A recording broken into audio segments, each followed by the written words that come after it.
नमस्कार दोस्तों, स्वागत है आप सभी का मैथ के इस भाग में। और मैथ के कई भाग हो चुके हैं, आप लोग पहले देख सकते हैं उसमें।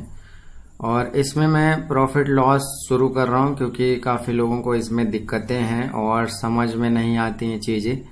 तो मैं एकदम बेसिक से लेकर चलूँगा प्रॉफिट लॉस को, और जिन लोगों को आता है वो रिवाइज कर लेंगे, और जिनको नहीं आता है गारंटी है कि उनको ये समझ में आएगा और बहुत आसान तरीके से। शुरुआत में मैं थोड़ा सा छोटे ही वीडियोस रखूंगा मैथमेटिक्स के, क्योंकि टाइम टेकिंग है, चीज़ें समझ में आनी जरूरी हैं। फिर धीरे धीरे हम लोग उसका लेवल बढ़ाते जाएंगे और आप इससे समझने के बाद टॉपिक्स को किसी भी बुक से प्रैक्टिस कर सकते हैं। और जहाँ पे ज़रूरत होगी मुझे शॉर्टकट्स बताने की, वहाँ पे मैं शॉर्टकट्स भी आपको बताऊंगा, आप उससे तैयार कर सकते हैं आसानी से। तो इसमें हम लोग पहले प्रॉफिट लॉस को समझने के लिए कुछ चीज़ों को समझना जरूरी है, जिनके बिना आप प्रॉफिट लॉस को नहीं समझ सकते। और ये बहुत भारी चीज़ें नहीं हैं, यही क्रय विक्रय और लागत मूल्य है। तो क्रय का मतलब सीधा सीधा होता है खरीदना। तो क्रय मूल्य का मतलब होता है किसी चीज़ को खरीदना, यानी जिस मूल्य पर कोई वस्तु खरीदी जाए। जिस मूल्य पर कोई वस्तु खरीदी जाए, मान लीजिए आप मार्केट गए और आपने 100 रुपए का सामान लिया, तो आपका क्रय मूल्य हो गया 100 रुपए। ठीक है, जिस मूल्य पर आपने वस्तु खरीदी है वो आपका क्रय मूल्य होगा। विक्रय का मतलब होता है बेचना। तो जिस मूल्य पर आप कोई वस्तु बेचते हैं, मान लीजिए आपने साइकिल अपनी 5000 में बेची है, तो साइकिल का विक्रय मूल्य हो गया 5000 रुपए। ठीक है। लागत मूल्य का सीधा सा मतलब है कि जिस मूल्य पर कोई वस्तु निर्मित की जाती है, यानी किसी चीज को बनाने में जितने रुपए का खर्च आता है वो उसका लागत मूल्य कहलाता है। अब हमें समझना है लाभ और हानि। यहां से जब आपको ये समझ में आ जाएगा तभी आप प्रतिशत लाभ और प्रतिशत हानि निकाल पाएंगे। तो लाभ को समझने का फॉर्मूला यहाँ पे लिखा हुआ है, विक्रय मूल्य और क्रय मूल्य। मैं इसको आपको समझा देता हूं कि लाभ होने के लिए आपका विक्रय मूल्य ज्यादा होना चाहिए और क्रय मूल्य कम होना चाहिए। यहां से समझते हैं इस बात को। मान लीजिए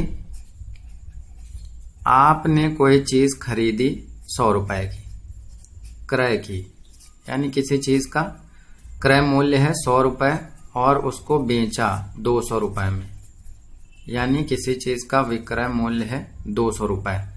तो 100 की चीज को आप जब 200 रुपए में बेचेंगे तभी तो आपको लाभ होगा 100 रुपए का। 100 में खरीदी और 200 में बेच दी, तभी आपको लाभ होगा 100 रुपए का। तो यहां इसलिए मैंने ये बताया कि लाभ अगर आपको चाहिए तो विक्रय मूल्य ज्यादा होना जरूरी है, यानी आपको ज्यादा में बेचना ही पड़ेगा और कम में खरीदना पड़ेगा, यानी क्रय मूल्य कम होना चाहिए। तो इसीलिए ये फॉर्मूला बन जाता है कि आप जितने में बेचेंगे उससे जितने में खरीदा है उसको घटा देंगे तो आपको लाभ पता चल जाएगा। जैसे 100 का सामान खरीदा, 200 में बेच दिया, तो 200 माइनस 100, ये आपका जो 100 आया है ये आपका प्रॉफिट हो गया, ये लाभ हो गया। हानि को समझते हैं। अब हानि क्या है? तो हानि के लिए आप के लिए ये जरूरी है कि आप कोई सामान ज्यादा रुपए में खरीदें और कम में बेच दें। जैसे यहीं पे आपने कोई सामान खरीदा 500 का और बेच दिया 400 का, यानी क्रय मूल्य आपका 500 रुपए है और विक्रय मूल्य है 400 रुपए। खरीदा 500 का और बेचा 400 का, तो आपको नुकसान हुआ 100 रुपए का। तो इसलिए यहाँ पे आप क्रय मूल्य से जब विक्रय मूल्य घटाएंगे तो फिर आपको पता चलेगा कि हानि कितने की हुई है। यानी हानि होने के लिए क्रय मूल्य आपका ज्यादा होना चाहिए, यानी खरीदें आप ज्यादा में और बेचें कम में। तो ये है हानि। अब प्रतिशत लाभ और हानि को समझते हैं।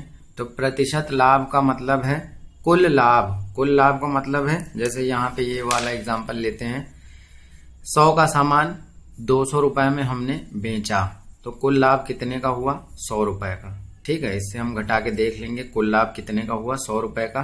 तो यहाँ पे हम लिख देंगे कुल लाभ 100 रुपए का गुणे 100 बटे क्रय मूल्य। हमेशा लाभ और हानि जो भी होती है वो क्रय मूल्य पर ही होती है, जिस पे आप चीज को खरीदते हैं। जैसे यहाँ दोनों एग्जांपल्स में देख सकते हैं कि 100 का सामान खरीदा है और 200 में बेचा है, तो आपको फायदा हुआ है क्रय मूल्य पर, यानी 100 रुपए का फायदा हुआ है। क्रय मूल्य था 100 रुपए और 100 का और फायदा हो गया। यहाँ पे देखिए, खरीदा आपने 500 में, बेचा 400 में, तो आपको हानि हुई है क्रय मूल्य पे, यानी 500 में हानि हुई है 100 रुपए की। तो लाभ और हानि दोनों हमेशा क्रय मूल्य पर ही होते हैं, या ये समझ सकते हैं कि जो बेस आपका होता है वो क्रय मूल्य ही होता है, लाभ और हानि दोनों का। तो यहाँ पे कुल लाभ हो गया 100 रुपए का, गुणे 100 करेंगे और क्रय मूल्य कितना है 100 रुपए। अब हानि प्रतिशत के लिए देखिए, यहाँ पे कुल हानि कितने की हुई, 500 का सामान आपने 400 में बेचा, तो कुल हानि हुई 100 रुपए की, गुणा करेंगे 100 से, बटे क्रय मूल्य कितना है 500 रुपए। इसको हल कर लेंगे हम। इसको सॉल्व करने के बाद आपका आंसर आ जाएगा, जो भी परसेंटेज आना होगा। कुछ एग्जांपल्स देख लेते हैं। जैसे किसी वस्तु को 400 रुपए में खरीदकर 500 रुपए में बेचा गया, तो कितने रुपए का लाभ हुआ और कितने प्रतिशत लाभ हुआ। अब यहाँ पे देखेंगे क्रय मूल्य। क्रय मूल्य आपको पता है, वस्तु को खरीदा गया 400 रुपए में, तो क्रय मूल्य हो गया 400 रुपए। बेचा गया 500 में, यानी विक्रय मूल्य हो गया 500। कुल लाभ कितने का हुआ, तो 400 का खरीदा, 500 का बेचा। तो आप चाहे फॉर्मूले से कर लें या सीधे सीधे आपको पता चल रहा है कि लाभ आपको हुआ है 100 रुपए का, यानी लाभ बराबर विक्रय मूल्य माइनस क्रय मूल्य, 500 माइनस 400, ये 100 रुपए का आपको कुल लाभ हुआ है। प्रतिशत लाभ निकालने के लिए फॉर्मूला क्या है, कुल लाभ गुणे 100 बटे क्रय मूल्य। तो कुल लाभ हुआ है 100 रुपए का, गुणा करेंगे 100 से, बटे क्रय मूल्य कितना था 400 रुपए, तो सीधे सीधे आ गया 25% का प्रॉफिट हुआ है। अभी मैं छोटे एग्जांपल लेके चल रहा हूं कि आपको टॉपिक समझ में आए, फिर धीरे धीरे लेवल हम बढ़ाएंगे। किसी वस्तु को 600 रुपए में खरीदकर 450 में बेचा गया, तो कुल हानि बतानी है तथा प्रतिशत हानि बतानी है। क्रय मूल्य 600 रुपए है, 600 का खरीदा और बेचा हमने 450 में, तो जाहिर सी बात है 600 का खरीद के 450 में आप बेचेंगे तो आपको हानि होगी। आप चाहे फॉर्मूले से कर लीजिए, क्रय मूल्य माइनस विक्रय मूल्य, 600 माइनस 450, यानी 150 रुपए का हमें नुकसान हुआ है। प्रतिशत हानि में कुल हानि, जैसा फॉर्मूला आपने देखा होगा, तो कुल हानि 150 रुपए की हुई है, गुणा करेंगे हम 100 से, और बटे क्रय मूल्य यानी 600 रुपए, तो यहां भी आपको 25% की हानि हुई है। कुछ और एग्जाम्पल हैं, जैसे एक मेज जिसकी कीमत 700 रुपए है, उसे अब थोड़ा सा इसका लेवल हम बढ़ाते हैं। अब सीधे हम ये बताएंगे कि इतने % की हानि पर हमने बेचा है।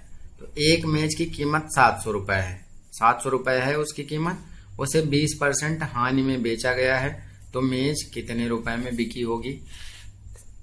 कीमत 700 रुपए है, 700 रुपए का हम पहले 20% निकाल लेंगे, तो आप सीधे भी 20% निकाल सकते हैं। जैसे 700 का 10% हमने बताया था, एक अंक बाद दशमलव लगा देंगे तो ये 10% होगा, यानी 700 का 10% 70 और 20% चाहिए तो इसी का दुगुना कर देंगे तो 140 आ जाएगा। तो 700 का 20% कितना होगा 140 रुपए, यानी इतने रुपए की हानि पर हमें बेचना है, तो इसी 700 से हम 140 घटा देंगे, अर्थात हमारी जो मेज बिकी है वो 560 रुपए में बिकी है। कोई व्यक्ति एक साइकिल 1400 रुपए में खरीदता है और उसे 15% लाभ पर बेच देता है, तो साइकिल का विक्रय मूल्य बताइए।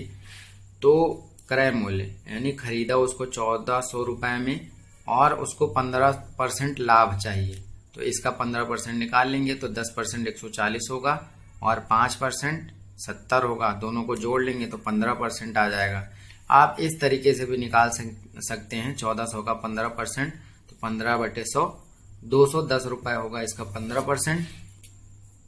हमने 1400 की खरीदी थी और इतना हमको लाभ चाहिए, तो इसी में जोड़ देंगे, यानी हमें इसको 1610 रुपए में बेचना पड़ेगा। एक व्यापारी एक मोटरसाइकिल 10,000 रुपए में खरीदता है, उसकी मरम्मत में वह 2,000 रुपए और लगाता है तथा बाद में 16,000 रुपए में बेच देता है तो उसे कुल कितने प्रतिशत का लाभ हुआ। तो यहाँ पे हम देखेंगे मोटरसाइकिल का प्रारंभिक क्रय मूल्य कितना था, 10,000 रुपए। उसने खरीदा था 10,000 रुपए में, लेकिन उसने 2,000 रुपए मेंटेनेंस में लगाए तो वो भी तो उसके क्रय मूल्य में ही काउंट होगा। यानी उसको बाइक पड़ी कुल 10,000 प्लस 2,000 की, 10,000 की खरीदी, 2,000 और लगाया मेंटेनेंस में, तो टोटल बाइक पड़ी उसको 12,000 रुपए की। यानी उसका क्रय मूल्य हो गया 12,000 रुपए। अब उसने बाइक को बेचा 16,000 रुपए में, तो 12,000 की बाइक उसने 16,000 में बेची है तो लाभ ही होगा, वो भी लाभ होगा सीधे 4,000 रुपए का। आपको प्रतिशत लाभ चाहिए तो इसका मतलब कुल लाभ आप लिखेंगे फॉर्मूले में, कुल लाभ गुणे 100 बटे क्रय मूल्य है 16,000 और इसको सॉल्व करेंगे तो आ जाएगा 25% का लाभ। ये अभ्यास के लिए कुछ क्वेश्चंस हैं, ऐसे ही हम एक एक टॉपिक धीरे धीरे इसमें कंप्लीट करेंगे। तो ये क्वेश्चन आप पढ़ के और ये इनके आंसर्स लिखे हुए हैं, इनको आप सॉल्व कर लेना। और उम्मीद करते हैं ऐसे ही सारे क्वेश्चंस हैं जैसे जिन टॉपिक्स को हमने बताया है अभी, तो उसी पर बेस्ड हैं, तो इनको आप सॉल्व करिएगा, लग जाएंगे। और अगर कोई क्वेश्चन नहीं लगता है तो आप कमेंट करिएगा, मैं बता दूंगा, वैसे लग जाने चाहिए। तो इस भाग में फिलहाल इतना ही। उम्मीद करते हैं कि आपको बेसिक से समझ में आ रहा होगा प्रॉफिट लॉस। ऐसे ही हम लोग आगे जितने भी टॉपिक्स हैं इसके प्रॉफिट लॉस के और आगे के चैप्टर्स के इसी तरह से आसानी से समझेंगे कि आपको जरूरत ही ना पड़े किसी की और आसानी से समझ में आ जाए। तो इस भाग में इतना ही। Thank you very much.